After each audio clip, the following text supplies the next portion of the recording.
안녕하세요. 자, 여러분 이번 시간에는요 2019년 노무사 1차 경제학 기출문제를 같이 풀어보도록 하겠습니다. 자, 교재는 여기 나와 있는 거예요. 이게 이제 2019년까지 2010년서부터 10개년 기출문제가 돼 있는데요. 여기 순서에 따라서 우리 같이 문제를 풀어보도록 하겠습니다. 그 내용은요 여기 간단히 보시면 될 것 같고요. 2019년 28회 노무사 1차 경제학 원론 기출문제를 같이 공부해 보도록 하시죠.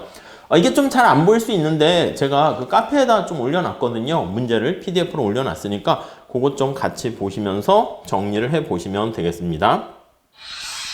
자, 우선 1번 문제 봅시다. 자, 1번 문제 보시면은 중앙은행이 통화량을 증가시키고자 한다. 가로 안에 들어갈 내용을 순서대로 나열한 것은 이렇게 있어요. 여러분 우선 첫 번째 여러분들이 체크하셔야 될 게 뭐냐면 중앙은행이 통화량을 증가시키려고 합니다. 자, 이 통화량을 증가시키는 정책을 무슨 정책? 예, 맞습니다. 통화정책 이렇게 얘기를 해요. 우리가 이번 시험부터 조금 더 공부를 더 하셔야 될 게 ISLM까지도 우리가 신경 써야 되는데요. 통화량을 증가시키는 것을 통화정책이라 해요. 그래서 통화량을 증가시키게 되면은 어떤 효과를 보게 됩니까? 네, 맞아요. 통화량이 증가하게 되면은 LM 곡선이 우측으로 이동을 하게 돼요. 그렇죠. 자, 그러면 IS LM 곡선 한번 생각을 해봅시다. 여기가 Y고 여기 이자율인데 LM 곡선 우상향 하죠. IS 곡선 우하향 하게 됩니다. 자, 이렇게 돼 있는 상황에서 자, 여기에서 만약에 통화량을 증가시키면 LM 곡선이 우측으로 이렇게 이동해요. 그럼 여기로 가게 됩니다. 그럼 A에서 B점으로 가게 돼요. 그러면 어떤 일이 발생해요? 자, 그러면 이자율이 떨어지게 돼요. 떨어지고 통화량은 이렇게 증가하게 된다라는 것을 알 수가 있게 됩니다. 자, 다시 정리할게요. LM이 우측 이동하게 되면 우리가 나중에 다시 또 총수요 총공급으로도 얘기하죠. 그러면 AD 곡선이 우측으로 이동을 하게 됩니다. 자, 그러면 AD, AS 곡선에서 살펴보면 AD 곡선이 우측으로 이동하게 되면은 얘가 AS 곡선이고요. 얘가 AD 곡선 이렇게 돼 있는데 AD 곡선이 우측으로 이동을 하죠. 색깔을 좀 바꿔볼게요. 이렇게 이동을 하게 됩니다. 자, 그러면 여기서 또 역시 A에서 B까지 가게 되는 것이고 그러면 물가가 올라가면서 국민소득도 증가하게 된다라는 것을 우리가 확인할 수가 있게 됩니다. 자, 우리의 궁극적인 목적은 뭡니까 하면은 이 Y라는 국민소득을 증가시키는 게 목적이 되는 거예요. 물론 ISLM 모형으로 이렇게 분석을 하게 되면 Y는 증가하게 되고 물론 이자율은 떨어지고 그리고 물가는 올라가게 될 겁니다. 물가가 올라가고 이자율은 하락하게 되는 결과를 초래하게 되겠죠. 자, 이런 게 우리가 통화정책 또는 금융정책 이렇게 얘기를 해요. 자, 여기서 물어본 건 뭐냐면 1번이 통화량을 증가시킨다. 어떻게 해야지 통화량을 증가시키게 되겠니? 요거를 물어보는 거예요. 자, 통화량을 증가시키는 정책은요. 첫 번째 거 1번에 보시면 오픈 마켓입니다. 공개시장 조작 정책을 통해 가지고 국채를 어떻게 해야 됩니까? 매입해야 돼요. 본드를 매입을 하게 되면은 그럼 반대로 통화량이 중앙은행 창구를 통해서 보는 통화가 증가한다는 것을 알 수가 있고요. 자, 그리고 법정 지급 준비율하고 재할인율. 법정 지급 준비율은 예금은행, 일반은행에 꼭 지켜야 될 필요 지급 준비율을 인하해야 되는 거예요. 그래서 지준율을 인하해야 된다라는 거 알 수가 있고 그 다음 재할인율은 어떻게 합니까? 법정 지급 준비율하고요. 재할인율은 두 개 똑같다라고 보시면 되겠어요. 재할인율이라는 것은 이제 중앙은행이 일반 은행에 대해서 대출해주는 이자율이다. 그렇게 생각하시면 되겠습니다. 자, 그래서 매입, 인하 이렇게 되는 거 알 수 있어요. 그래서 답은 1번 이렇게 보시면 돼요. 어려운 문제는 아닙니다. 다음 2번 볼게요. 자, 2번은요. 물가 변동에 관한 설명으로 옳지 않은 것은 이렇게 나와 있어요. 자, 물가 변동, 인플레이션이 관심사고요. 시험 문제 자주 출제되는데 자, 인플레이션과 관련해서는요. 우리가 어떤 게 시험 문제가 됩니까? 예, 맞아요. 인플레이션에 대한 영향이 되게 중요한 문제가 되는데 자, 인플레이션에 대한 영향 얘기할 때요. 이게 예상했냐, 예상 못했냐 그게 중요한 문제 포인트가 된다라고 말씀을 드렸죠. 그래서 만약에 예측을 한 경우 이때는 충격은 좀 덜 합니다. 자, 예측하지 못한 경우 이때는 충격이 좀 더 심하다라는 것을 알 수가 있어요. 근데 주의하셔야 될 게 예측하지 못한 경우는 부가소득의 재분배가 발생하는데 자, 빚진 사람이 이득입니까? 돈을 빌려준 사람이 이득입니까? 맞아요. 채무자가 이득이야. 채무자가 이득을 보게 되고요. 채권자가 손해를 보게 됩니다. 채권자가 손해를 보게 돼. 또 누가 손해를 봐요? 자, 인플레이션이 발생하게 되면은요, 요거는 우리가 화폐 가치가 하락하게 되는 거잖아요. 그래서 화폐를 보유한 사람이 슬퍼지는 겁니다. 화폐 가치가 하락하게 된다라는 것을 알 수가 있어요. 자, 그러니까 누가 또 손해를 봅니까? 라고 하면 화폐를 보유한 사람이에요. 화폐 보유자가 손해를 보게 되는 것이고 보유자가 역시 손해를 봅니다. 그래서 명목소득으로 받는 사람 있잖아요. 명목임금이라든가 명목소득 또는 명목연금 있죠.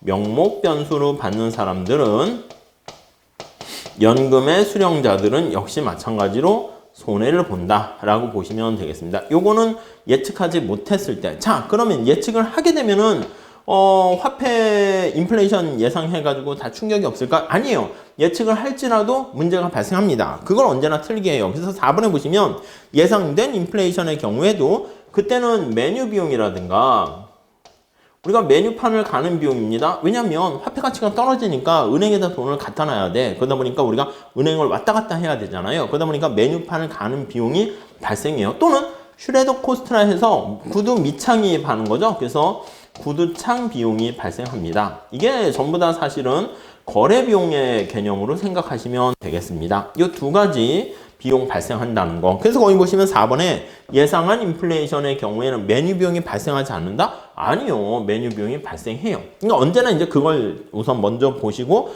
다른 것들을 보시면 되겠어요.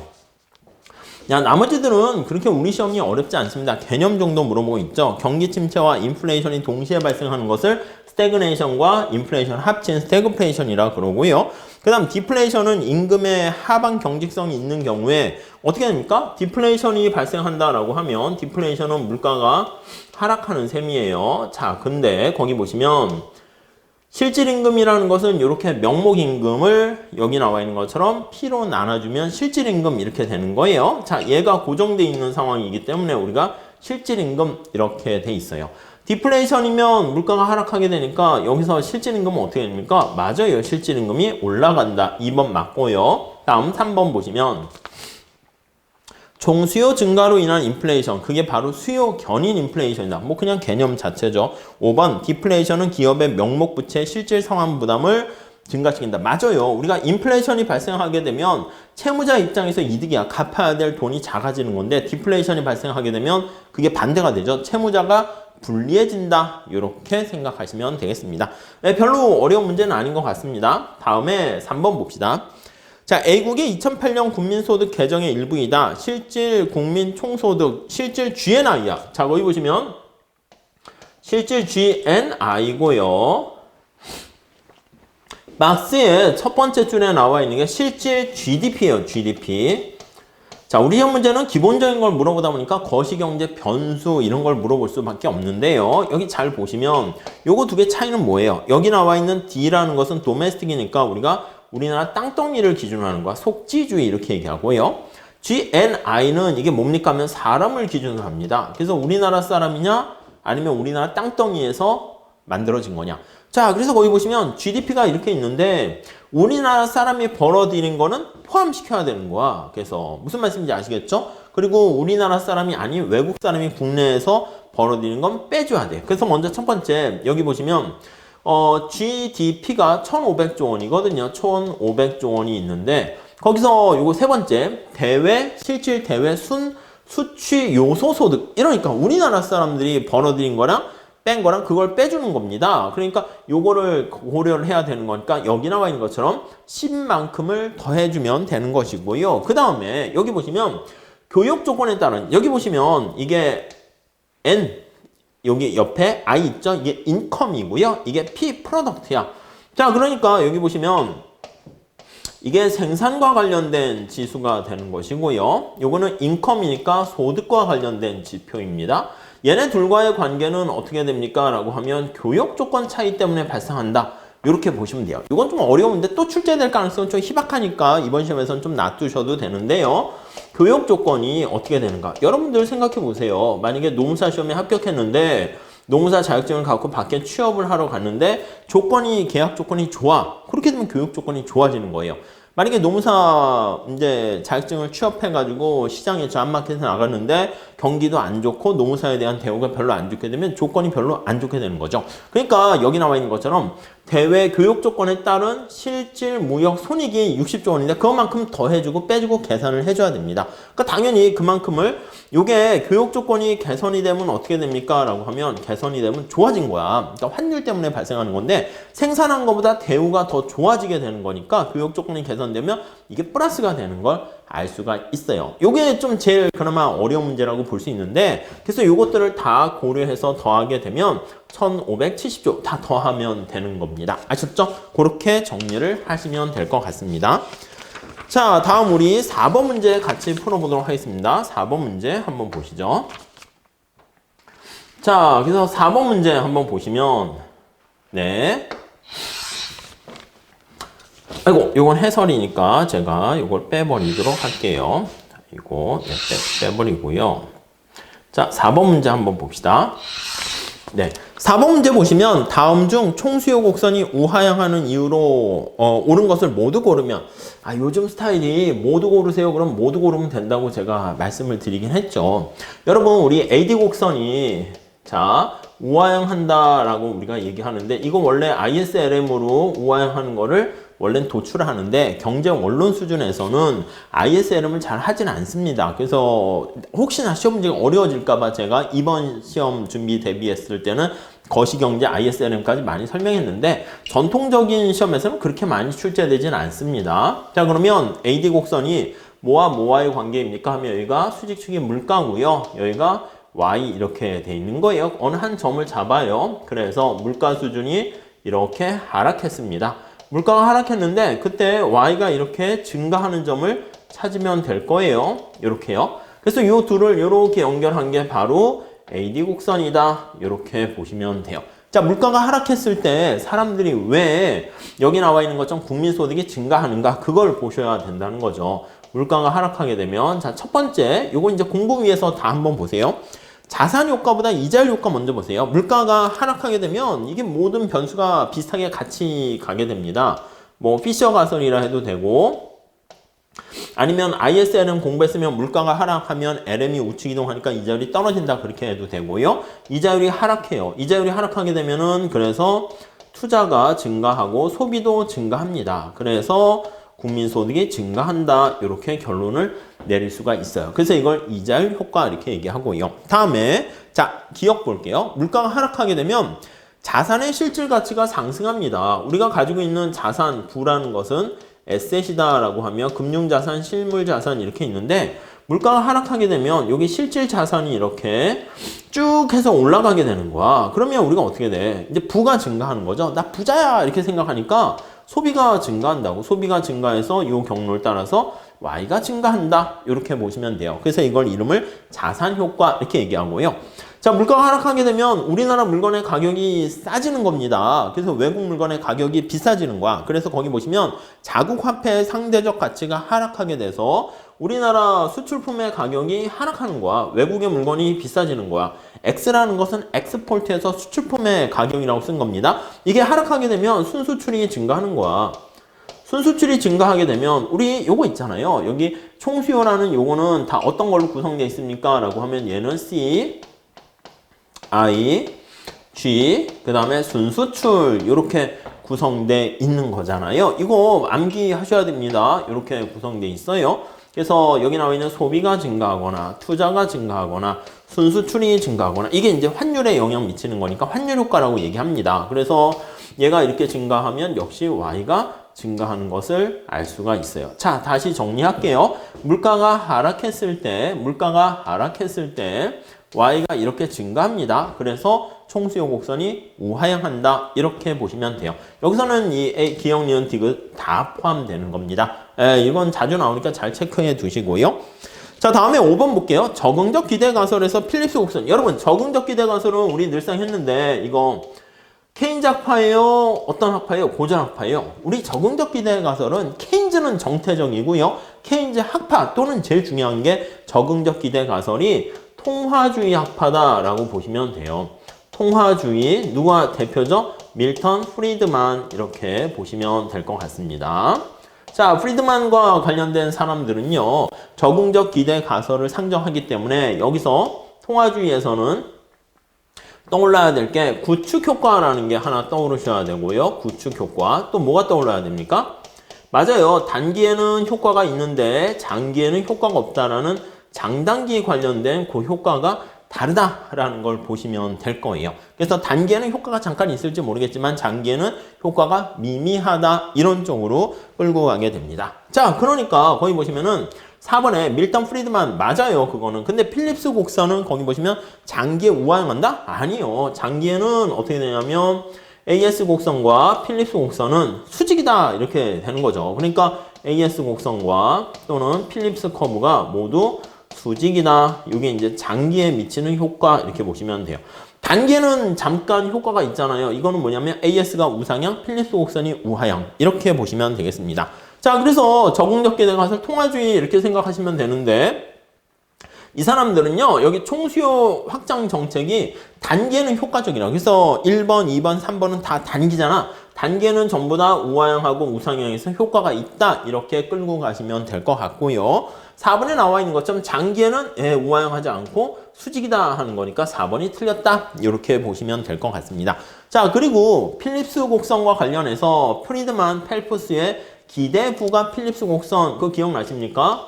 기대가 부가된, 추가된 필립스 곡선, 요거를 보셔야 되는데요. 필립스 곡선. 자, 이것도 AS 곡선, 루카스 곡선하고 똑같이 암기하셔야 되는데, 필립스 곡선은 기대가 들어갔어. 마이너스 베타, U 마이너스 UN 자연실험률이죠. 더하기 기대 인플레이션율, 이렇게 되는 겁니다. 그래서 얘가 올라가면 어떻게 된다? 맞아요. 필립스 곡선이 상방 이동한다, 이렇게 보시면 될 것 같습니다. 자, 뭐 별로 어렵진 않고요. 해설에 굉장히 자세하게 제가 넣어놨으니까 그거 여러분들이 한번 체크해서 보시면 될 것 같고요. 자, 뭐 해설 이거 그냥 넘어가도록 할게요. 자, 그 다음에 자, 6번 문제 같이 한번 풀어보도록 하겠습니다. 자, 6번은요, 총 공급 곡선에 관한 설명으로 옳지 않은 것은 이렇게 나와 있습니다. 여러분, 총 공급 곡선은요, 여기 보시면 AS 곡선이잖아요. AS 곡선 할 때 떠오르는 게 뭐가 있습니까? 맞아요. 비용 곡선이라고 생각하시면 되겠습니다. 그래서 우리가 밑에서 봤을 때 비용을 증가시키는 요인이다 라고 하면은 이거는 AS 곡선을 어떻게 비용을 증가시키니까 상방으로 이동시킨다, 이렇게 정리를 하시면 될 것 같습니다. 거기에 포인트 맞춰서 보도록 하시죠. 자, 그러면 1번 한번 볼게요. 유가 상승 시, 밑줄 치세요. 유가 상승 시, 유가가 상승하게 되면은 비용이 증가하는 거죠. 그러니까 요게 바로 비용 증가 요인 맞아요. 그래서 여기다 정리하면 1번, 유가가 상승하게 되면은, 자, AS가 상방인데, 여러분, AS 곡선이 우리 이렇게 돼 있잖아. 여기 보시면 Y고, 여기가 P면요, 얘가 AS 곡선이 됩니다. AS인데, 비용 증가는 어떻게 됩니까? 맞아요. 비용이 증가하니까 얘가 상방으로 이렇게 이동하게 되는 거 알 수가 있어요. 이해되시겠죠? 그래서, 맞습니다. 이거 상방 이동인데, 옆에서 보면 좌측 이동이에요. 그래서 상방이라고도 표현하고, 좌측이라고도 하는데, 우리 시험에서는 우측, 좌측으로 나와요. 근데 공부하실 때는 상방, 하방으로 제가 공부해달라, 이렇게 말씀을 드렸죠. 다음에 2번 한번 보도록 하겠습니다. 2번. 인적 자본이 증가해도 장기 총 공급 곡선. 여러분, 인적 자본 우리 노동경제학에서 많이 하잖아요. 인적 휴먼 캐피털이 증가하게 되면 이게 생산성이 향상된다니까. 인적 자본이 축적되면, 자본이 축적되면 이게 어떻게 됩니까? 축적 시 생산성이 증가하는 거야. 생산성이 증가하게 되고, 생산성이 증가하게 되면 이게 코스트가 하락하게 된다라는 거 알 수 있습니다. 비용이 절감되게 되면은 이거 어떻게 됩니까? AS 곡선이 맞아요. 하방 이동한다라고 보시면 될 것 같습니다. 만약에 장기의 AS 곡선이다라고 하면은 단기의 AS 곡선은 하방이고요. 이게 우측으로 이동한다고 말씀드렸죠. 그러면 장기 롱런 AS는 이게 하방 이동하는 게 이게 수직이면 보이지 않잖아. 그러니까 완전 고용 산출량 수준이 증가하는 거니까 얘는 우측으로 이동한다. 이렇게 보시면 되겠죠. 그러니까 안 움직이는 게 아닙니다. 그래서 여기 나와 있는 인적 자본 요거 땡 틀렸다라는 거 알 수가 있고요. 3번 생산성 증가 여기 말씀드렸죠. 생산성 증가는 비용을 절감시키니까 AS 곡선 우측 이동 맞고 4번 모든 가격이 신축적이면 그 밑줄 치세요. 모든 가격이 신축적이다 라고 하면 이거는 고전학파예요? 케인즈학파야? 고전학파잖아. 그럼 AS가 완전 고용 산출량 수준에서 변함이 없다. 이런 거니까 맞게 되고요. 5번 고용주가 부담하는 의료보험료가 상승하면 비용이 증가하는 거잖아. 자, 고용주가 부담하는 여기 있는 의료보험료가 상승하면 코스트가 증가한다라는 거 알 수 있어요. 코스트 증가 AS 곡선 어떻게? 좌측 상방. 맞죠? 네, 그렇게 해서 답은 2번 이렇게 보시면 되겠습니다. 다음 7번 볼게요. 자, 생산함수 이거 보이세요? 이거 생산함수가 어떻게 되냐면 Y가 콥더글라스 생산함수인데요. A 기술 수준이 있고요. 그 다음 K가 먼저 써 있어요. K의 3분의 1, L의 3분의 2 이렇게 있습니다. 요게 우리가 알파와 베타라는 거 아시죠? 요거 두 개 더하면 어떻게 돼? 요거 두 개 더하면 알파 플러스 베타가 1이잖아요. 그러니까 1차동차 생산함수가 됩니다. 규모에 대한 보수 불변 이렇게 돼요. 그래서 답 3번에 보시면 간단한 거야. 규모에 대한 수학 체감이 아니라 규모에 대한 수학 불변 이렇게 얘기하죠. C, R, S 이렇게 봅니다. 이게 우리 문장은 길어 보이고 복잡해 보이는데 딱 보면 바로 답이 딱딱딱 나오게 돼요. 사실 뭐 경영학 못지않게 경제학도 우리 농사시험에서는 레벨이 좀 낮게 나오기 때문에 걱정하시지 않으셔도 됩니다. 시간 안에 풀 수 있고요.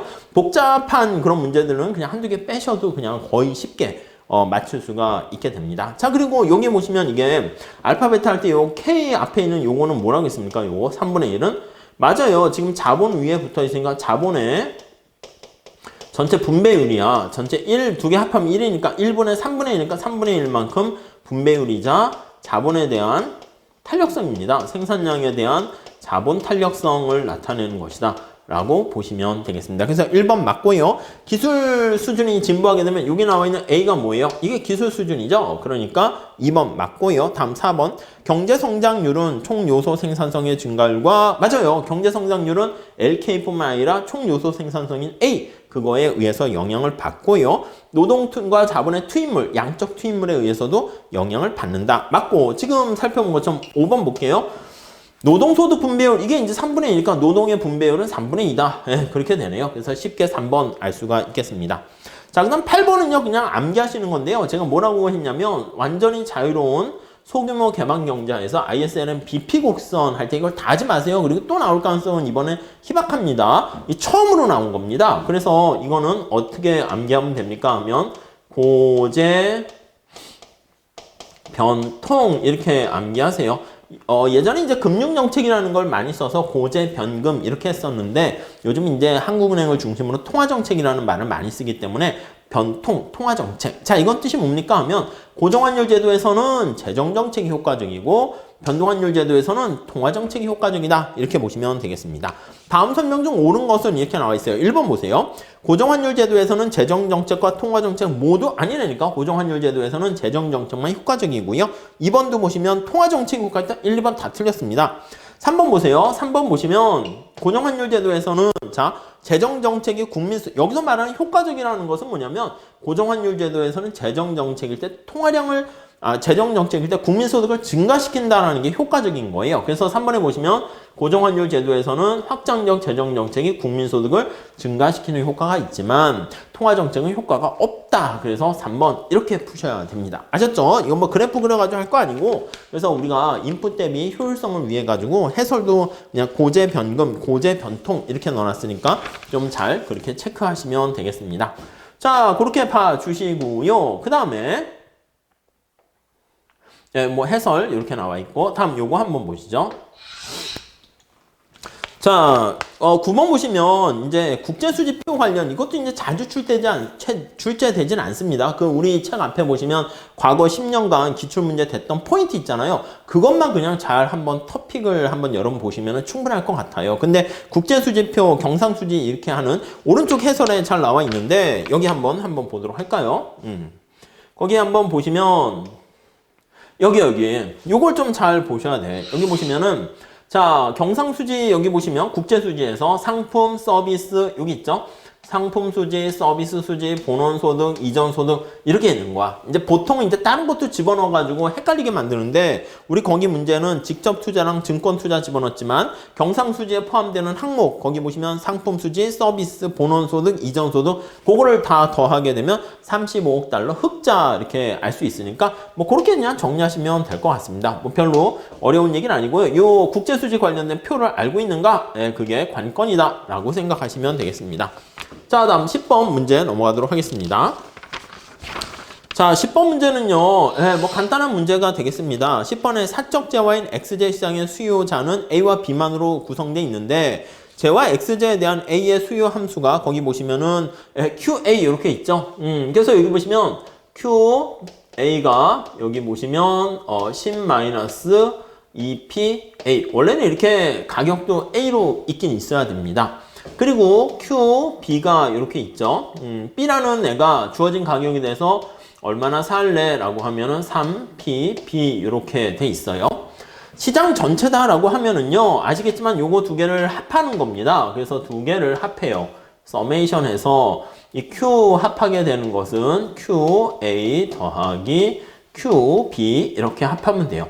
근데 합할 때 아시겠지만 여기 나와 있는 것처럼 여기요, 시장에서 완전 경쟁 시장에서는요, A가 직면하는 가격과 B가 직면하는 가격이 똑같기 때문에 사적재인 경우는 이렇게 됩니다. 그래서 우리가 얘기하는 사적재, 사용재인 경우는 가격이 동일합니다. 특히 가격 수용자이기 때문에 P가 똑같아서 얘를 그냥 빼도 돼요. 얘를 빼도 되고 얘를 빼도 돼요. 아예 문제에서는 친절하게 이렇게 아예 빼서 주어져 있는데 다른 시험 같은 거는 빼지 않고 넣어줍니다. 헷갈리게 만들려고. 그리고 얘가 달라요. 그 절편이 다르면 원래 굴절되는 형태가 보일 수 있는데 우리 시험에서는 아직 거기까지는 좀 그래요. 그래서 그냥 단순하게 이렇게 더해서 마이너스 5P 이렇게 계산을 하시게 되면은 뭐 쉽게 될 수 있을 거예요. 그래서 답은 어떤 겁니까? 라고 하면은 거기 5번 이렇게 보시면 되겠고요.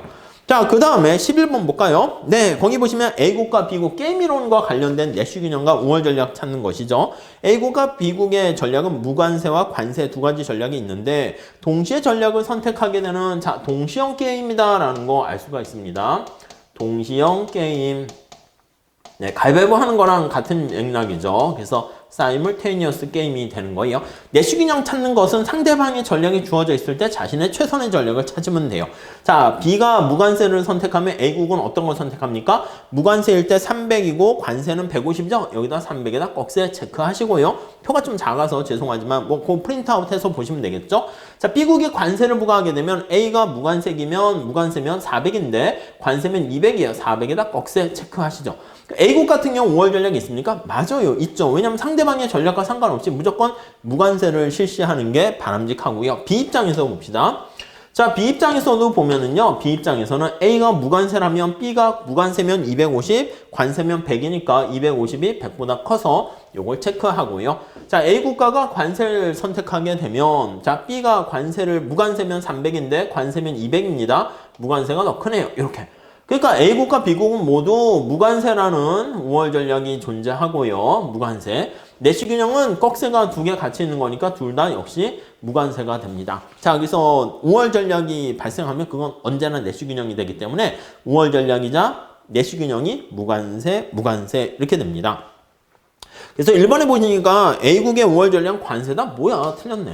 그냥 1번 그냥 틀렸습니다. 2번 B국의 5월 전략은 무관세다? 맞고요. 내시균형은 300과 250. 오케이. 파레토 효율적이다. 여기 가만히 보시면 다른 데로 갈 만해서 플러스 될 만한 게 있나 없나 한번 보세요. 이게 두 개 합하면 550으로 가장 크잖아요. 그러니까 딴 데로 갈 유인도 없는 거야. 그런 의미에서 죄인의 딜레마 같은 경우에는 파레토 효율적이 아니다 이렇게 하는데 이 경우는 5월 전략인데 죄인의 딜레마의 상황이 아닙니다. 아셨죠? 그래서 만약에 그거에 너무 박히신 분들은 아 죄인의 딜레마인가 이럴 수 있는데 절대 아니고요. 그러니까 이제 5월 전략과 내시균형 찾는 거 그거 좀 체크하셔야 됩니다. 5번 5월 전략 균형이 내시균형이다. 맞아요. 이거 할 때요. 5월 전략 균형이 존재 가능성이 조금 더 협소합니다. 내시균형이 존재 가능성이 조금 더 이렇게 영역이 더 크다. 이렇게 정리를 하시면 되겠습니다. 다음 12번 한번 볼게요. 12번. 자, 정상제인 커피의 수요 곡선을 좌측으로 이동시키는 것은 정상제라고 그랬으니까 좌측 이동하려면 소득이 감소해야 되는 거 알 수가 있죠. 우선 첫 번째 보시면 옳은 건데 커피 가격이 변하면 어떻게 됩니까? 자, 수요 곡선을 이동시키는 거는 그 재화의 가격이 변하면 안 돼요. 지금 여기가 커피에 대한 소비량이 있고 커피에 대한 가격이 있으면 수요 곡선이 이렇게 우하향한단 말이다. 그러면 우하향하게 되면은 여기 나와 있는 것처럼 커피의 가격이 변하면 얘는 어떻게 됩니까? 수요량에 변화해가지고 얘는 곡선상에서 이동을 한다라는 거 알 수가 있고요. 그쵸? 그러니까 1번은 당연히 틀렸지. 커피 가격이 변하면 안 돼요. 소득이 증가하면 정상제니까 우측이동이지. 그래서 틀린 겁니다. 2번 틀렸고 3번. 선호도가 높아진다. 선호도가 높아지거나 소득이 증가하면 당연히 다 우측이동이잖아요. 그래서 2번, 3번 다 틀렸어요. 그래서 이런 문제 나올 때는 대체관계냐 보완관계냐에 초점을 맞춰서 많이 물어봐요. 4번 보시면 대체제인 홍차 가격이 상승했다. 여러분 잘 보세요. 대체관계인 홍차 가격이 상승하면요. 사람들이 어떻게 됩니까? 홍차에 대한 소비량이 감소하겠죠. 대체관계니까 커피에 대한 소비량은 어떻게 돼? 증가한단 말이에요. 그래서 홍차에 대한 가격 상승은 얘가 두 개 플러스 관계에 있는 거잖아요. 대체 관계, 보완 관계 해서 우리 이거 노경에서도 많이 합니다. 이렇게 플러스 관계 되는 게 대체 관계. 그러니까 커피에 대한 소비량이 증가하는 거죠. 그럼 우측이동이잖아. 자, 보완 관계는 설탕 가격이 상승한다. 반대로 이거는 반대가 되겠죠. 그러니까 설탕 가격이 올라가면 설탕 소비량이 줄면서 커피에 대한 소비량도 같이 감소하겠구나라는 것을 알 수가 있겠습니다. 네, 그렇게 정리를 하시면 되겠고요. 자, 그 다음에 넘어가도록 하겠죠. 자, 요거 보시면 요거 뭐 해설이고 요거 내용 같이 한번 보도록 하시죠. 자, 우선 13번 한번 문제 좀 풀어보도록 하겠습니다. 13번 한번 보시죠. A기업의 총 비용 곡선이 아래와 같다. 예, 이게 체감적으로 증가하다 체증적으로 증가합니다.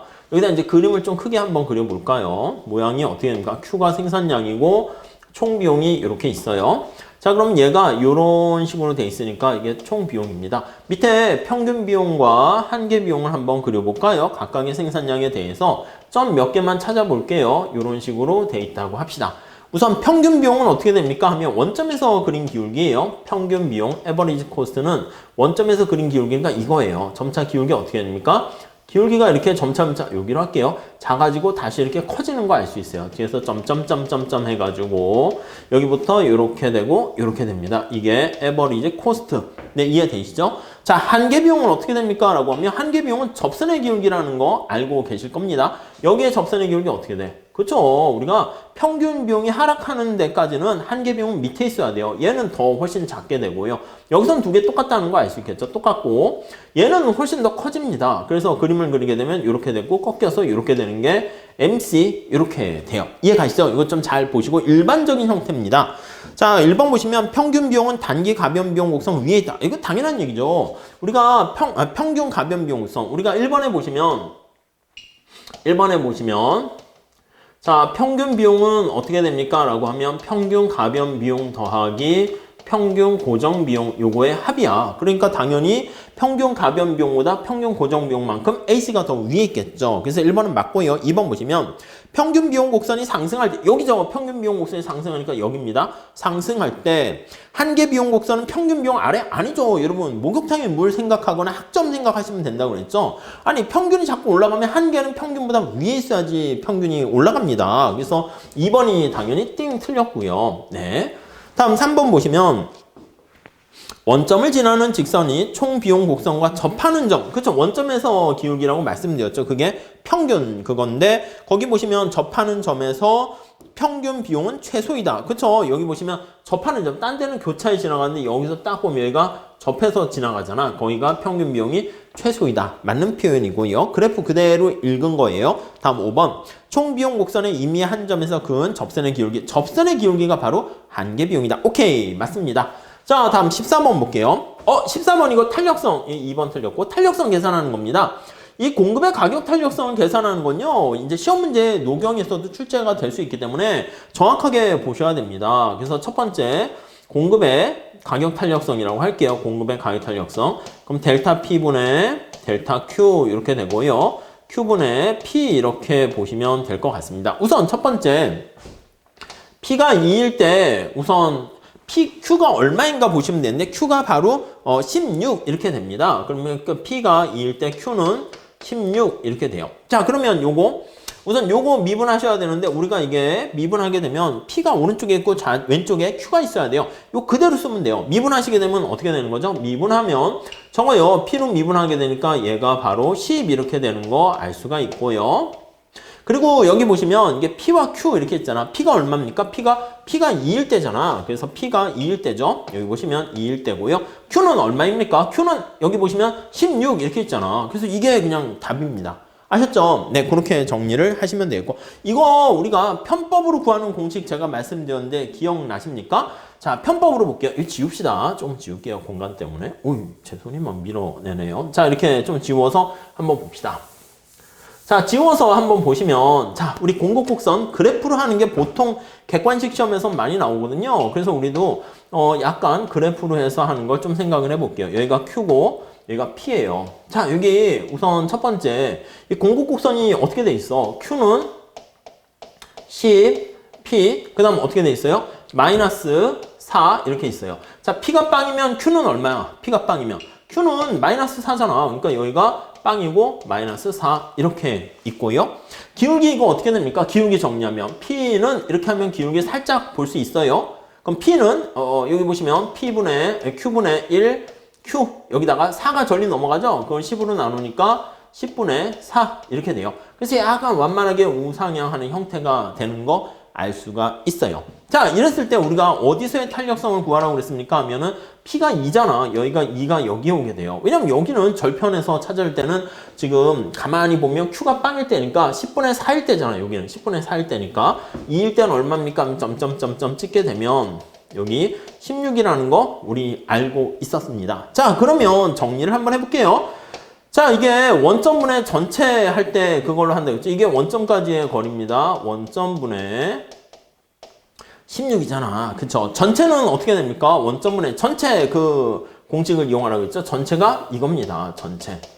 원점까지의 거리는 얼마야? 원점까지의 거리는 이게 16이고 전체의 거리는 16이고 저 마이너스 하니까 20이잖아요. 그래서 거기 보시면 이걸로 할게요. 여기까지는 16분의 20 이렇게 되는 거 알 수 있어요. 그래서 답은 1.25 이렇게 되는 거 확인할 수가 있겠습니다. 자, 그 다음 15번 봅시다. 15번 자주 나오는 거예요. 외부 효과인데 외부 효과에 대한 설명으로 오는 것을 모두 고르면 이렇게 있습니다. 여러분, 첫 번째 외부 효과는요. 생산에서 발생할 수 있고 소비에서 발생할 수 있고 또 하나 뭐 있죠? 부의 외부성이 있고 이론 외부성, 긍정적인 외부성이 있어요. 거기 1번에 보시면 부의 외부성은 네거티브한 외부성이잖아. 이거는 바람직한 최적 수준보다 어떻게 됩니까? 최적 수준보다 나쁜 거잖아. 그럼 바람직한 것보다 맞아요. 더 많이 생산한다고. 그러니까 여기 과소가 아니라 과다해야 되는 거죠. 기억은 틀렸습니다. 기억을 그냥 다 날려버리면 뭐야? 다 날라가잖아. 그러니까 우리 시험에서는 이게 하나만 체크해도 그냥 답은 그냥 4번밖에 없네요. 물론 공부를 위해서는 다시 보셔야 돼요. 이은 외부 효과는 보조금 또는 조세, 피구 보조금, 피구세를 통해 가지고 내부화시킬 수 있다. 내부화라는 게 뭐야? 외부성을 해결했다는 뜻입니다. 다음 디귿 보세요. 거래비용 없이 협상할 수 있다면 맞아요. 거래비용, 코즈 정리죠. 거래비용 없이 협상할 수 있으면 당사자들의 자발적인 협상으로 인해 가지고 비효율성을 해결할 수 있다라는 거, 그렇게 정리를 하시면 될 것 같습니다. 자, 그렇게 보시고요. 뭐 해설이고요. 다음 요거 한번 풀어보도록 할게요. 자, 16번 문제를 한번 풀어보도록 하겠습니다. 16번 한번 보시죠. 이거 텍스 부과하는 거잖아요. 그 정부가 한 개당 제품 한 개당 10의 종량세를 부과했습니다. 텍스를 부과했어요. 근데 텍스를 부과할 때는 여러분 소비자한테 부과하거나 생산자한테 부과하거나 똑같습니다. 만약에 생산자에게 부과 시 생산자는 이거를 뭐라고 인식한다? 비용 증가로 인식을 하기 때문에 공급곡선이 상방이동한다 라고 생각을 하시면 되겠고요. 자, 그리고 만약에 텍스가 소비자한테 부과했다라고 할게요. 이거 노경에서도 나옵니다. 그래서 이제 고용자에게 부과할 수도 있고 근로자에게 부과할 수 있어요. 근데 노동시장에서는 노동 공급자가 근로자가 되는 거죠. 그것만 주의하시면 돼. 자, 노동을 수요하는 사람은 이제 소비자가 되는 거고. 아무튼 텍스를 부과하면 수요 곡선이 하방으로 이동해요. 하방이라는 게 좌측으로 이동하는 거죠. 그렇게 분석하시면 돼요. 자, 근데 이게 둘이 힘이 이제 어느 한쪽이 완전히 없거나 힘 세지 않으면 서로 협상에 의해서 여기 나와 있는 조세의 부담이 달라지게 되는데 조세의 전가와 귀착해서 귀착이라는 게 인시던스에서 누가 실제로 부담하는가 그걸 나타내는 겁니다. 늘 그걸 물어보게 돼요. 우선 1번 보시면 공급자에게 종량세 부과하면 공급곡선 상방이동이니까 균형가격 상승하고요. 수요자에게 부과하면은 균형가격은 하락하게 되는 거 알 수가 있어요. 물론 이제 소비자가 내는 그 가격과 생산자가 받는 그거는 똑같습니다. 그래서 이렇게 수요 공급이 있다라고 하면은 자 여러분들 이건 아실 것 같으니까 뼈대만 그리면 공급곡선이 상방 이동이에요. 그럼 균형이 여기서 0, 저는 1, 이제 여기 2가 이제 생산자가 받는 가격이에요. 똑같아지는데 소비자한테 부과하게 되면 현실에서 나타나는 수요 곡선이 하방 이동이에요. 여기가 2가 되고 1은 점점점에서 1 이렇게 되는 거 아실 겁니다. 그래서 1번, 2번 다 맞고요. 다음 3번. 그래서 종량세를 공급자에게 부과하든 소비자한테 수요자에게 부과하던 조세 수입도 같고 효과도 똑같아요. 그렇죠. 경제적 효과는 똑같고 4번에 나와 있는 것처럼 순손실도 같습니다. 여기 보시면 순손실의 크기가 여기 삼각형 크기가 순손실인 거 아시잖아요. 이렇게 여기 나와 있는 게 순손실의 크기예요. 두 개의 효과는 다 똑같습니다. 자, 누가 더 많이 부담하는가인데 누가 힘이 센가입니다. 5번 보세요. 자, 수요의 가격 탄력성이 공급의 가격 탄력성보다 클 경우 잘 체크하세요. 자, 수요의 가격 탄력성이 공급의 가격 탄력성보다 클 경우 이렇게 이 얘기는 뭐예요? 탄력성이 크다는 것은 가격 변화에 민감하게 반응한다는 것이고 그 결과 가격이 올라가게 되면은 나 세금 안 내! 이렇게 힘이 세다는 겁니다. 그래서 이 경우에 나와 있는 것처럼 수요 곡선이 지금 탄력성이 훨씬 더 크잖아요. 이 얘기는 뭐냐면 소비자가 더 힘세 이렇게 되는 거야 생산자보다. 그러면 거기 나와 있는 것처럼 누가 더 많이 부담합니까? 그럼 소비자가 힘세니까 생산자한테 야 네가 내 이렇게 되는 거야. 그럼 생산자 알았어 내가 많이 낼게 이렇게 되는 거죠. 그러니까 이게 반대가 됐어. 수요의 가격 탄력성이 공급은 당연한 거니까 뺄게요. 클 경우 소비자가 힘이 셀 경우 소비자의 부담이 크다? 아니죠. 그래서 5번이 틀렸습니다. 이해 가시죠? 쉬운 문제고요. 다음 17번 이거야말로 기본적인 문제죠. X랑 Y를 소비하는 A의 무차복선과 예산선이 있는데 1번 보세요. 틀린 거 찾는 거예요. 무차복선의 기울기는 한계 대체율이다. 맞죠? 그냥 기본적인 거죠. 2번 볼까요? 잘 보이세요? MUY가 2번 보시면 2번이 MUX분의 X랑 MUY를 분자에 헷갈리게 넣어놨네요. MUX 이렇게 넣어놨습니다. 자 그리고 PX분의 PY 이렇게 돼 있는 거예요. 이거는 관심사가 X예요, Y예요? 그냥 분모분의 분자 뒤집어도 되지만 Y가 관심사가 되는 거죠. 부등호가 이렇게 있어요. 자, 그럼 Y에 초점을 맞춰서 보시면 되겠습니다. 여러분 Y에 초점 맞춰서 한번 보세요. 자, 그러면 Y에 초점 맞추시면 Y에 이렇게 반짝반짝 초점을 맞추세요. 그럼 이게 느낌이 뭐라고요? 코스트의 느낌이고요. 이건 느낌이 뭐라고요? 베네핏의 느낌입니다. 이해되십니까? 자 그러면 YG에 대한 코스트 대비 베네핏이 큰 거니까 YG를 어떻게 해야 돼? 늘려야 되는 거지. 근데 거기 뭐라고 있습니까? YG를 줄이고 띵 틀렸네. 그래서 YG를 늘리고 XG를 줄여야 된다. 이렇게 보시면 되겠습니다. 그래서 2번 띵 틀렸고요.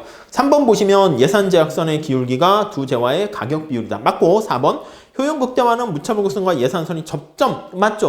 5번 한계 대체율은 한계 효용의 비율이다. 이것도 MRS예요. 근데 주의하셔야 될 거 이거 암기하면 안 되죠. 우리 시험에서도 MRS 시험 나왔는데 막 뒤집어 썼다고 그랬잖아요. 이거 MRS XY예요, YX예요. YX라고 써야 되는 거죠. 이해 가시죠? 그거 좀 잘 봐주시고요. 다음 18번 보시죠. 가로 안에 들어갈 말로 옳은 것은 소비자 A는 정상제인 X제랑 Y제만을 소비하는데 X제 가격이 하락하게 되면은 X랑 Y가 동시에 증가하는데 정상제예요 둘 다? 어떻게 된 거죠? 맞아요. 소득효과. 그리고 동시에 뭐뭐로 인해서 상대적 우리가 실질 소득이 변하는 게 소득효과고 상대적으로 싸진 그게 대체효과잖아요. 그래서 앞에 게 소득효과 뒤에 게 대체효과 이렇게 됩니다. 뭐 간단합니다. 예, 넘어갈게요.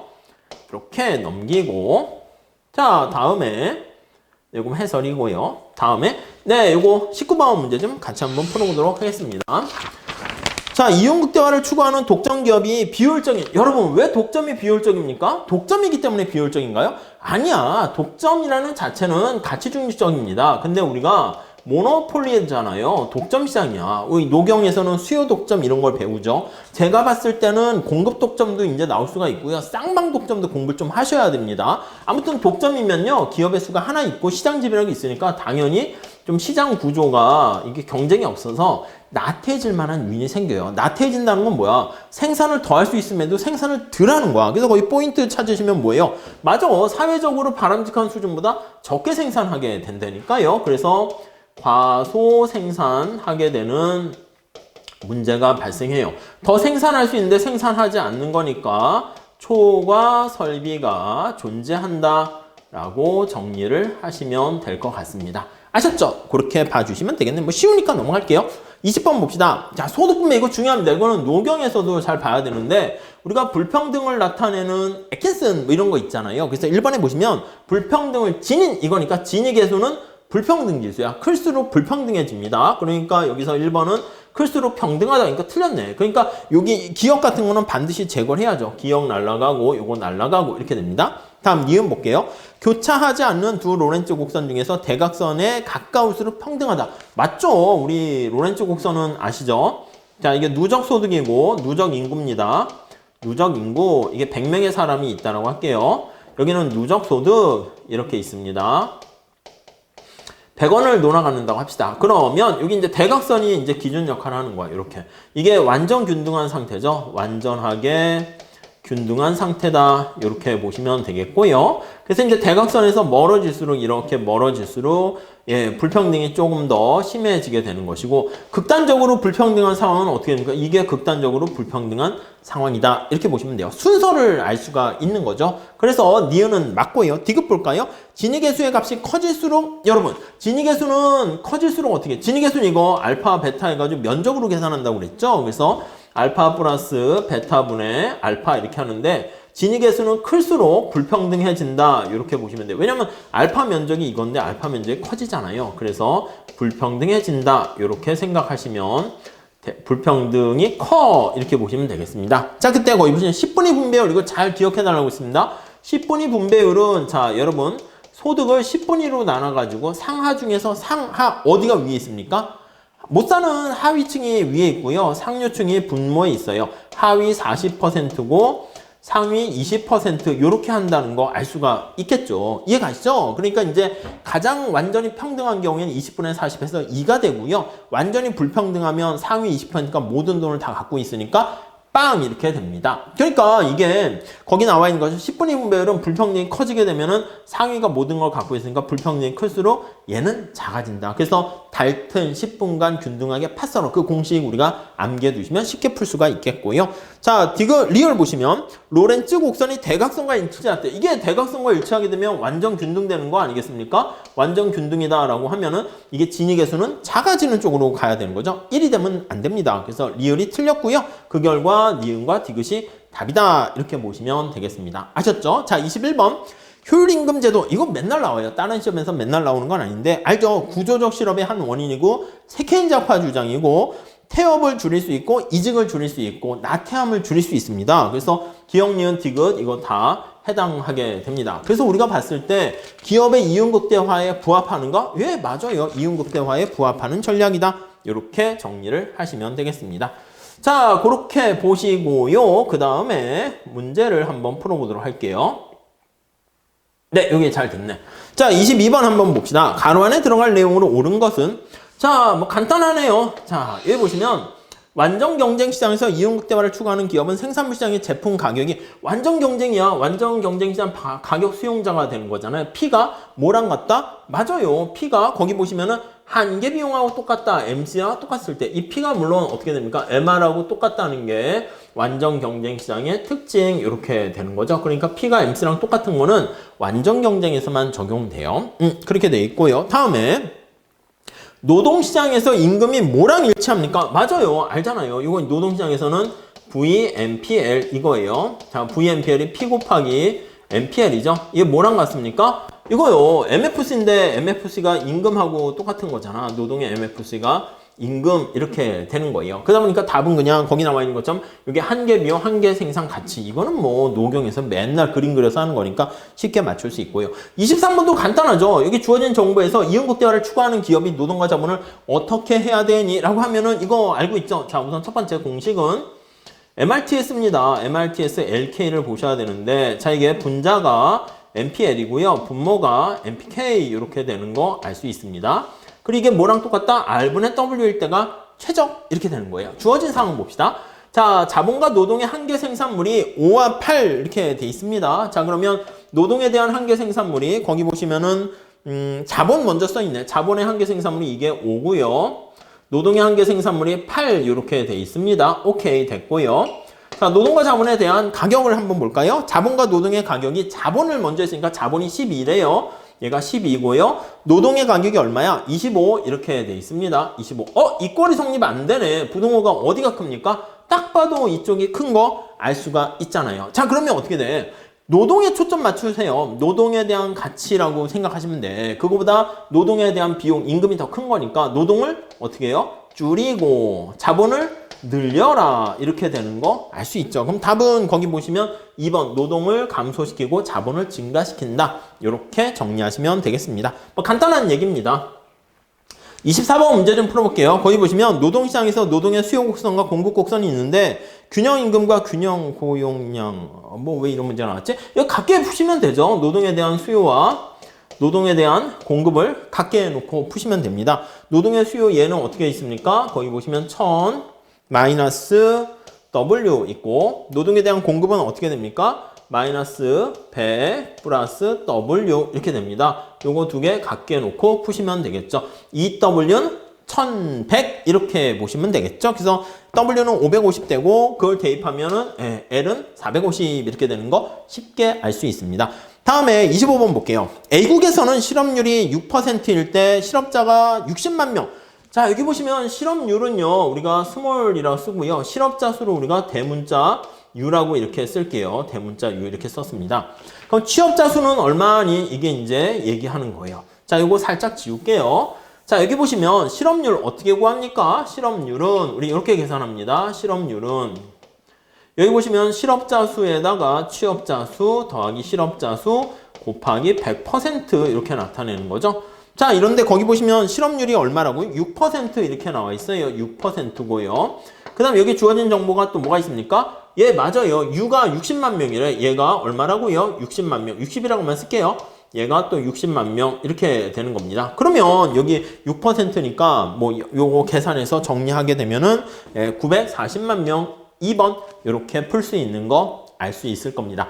자, 그래서요. 딱 보시면 지문은 경유학보다는 좀 길 수 있어요. 근데 보시면 가장 시간이 걸리는 게 그나마 탄력성 구하시오. 근데 그것도 편법 이제 그런 거 생각하시면 되겠고 우리가 노경에서 쓰이는 노동시장 그 얘기가 거의 대부분입니다. 그래서 빨리빨리 할 수 있고 균형 갖고 하는 거 이거요. 우리도 30초 내에 풀 수가 있어요. 그리고 대치효과, 소득효과, 수요곡선, 공급곡선 이동하는 거 그리고 이제 거시에서 무슨 약간 IS, LM 이런 것까지 막 그렇게 엄청나게 많이 나오는 것은 아니잖아요. 그러니까 여러분들이 그냥 노경이 했던 거에다가 경제학적인 객관식 내용을 조금 살펴보시고요. 그리고 단지 시간 싸움에서 문제가 될 수 있으니까 꼭 이 책을 사실 필요는 없고요. 그냥 기출문제 다운받으셔가지고 시간 재놓으시고 풀어보신 다음에 제가 객관식 시간에도 여기 2019년도 기출문제 빼놓고는 다 들어가 있는 셈이거든요. 그러니까 충분히 쉽게 준비를 하시는데 어려움이 없을 겁니다. 아셨죠? 아무쪼록 잘 준비하시고요. 그 다음에 역시 이제 잘 달리신 다음에 바로 또 2차 공부 열심히 매진하시면 좋을 것 같습니다. 자, 실수 없이 좋은 성과 거두시고 좋은 결과 알려주셨으면 감사드리겠습니다. 감사합니다.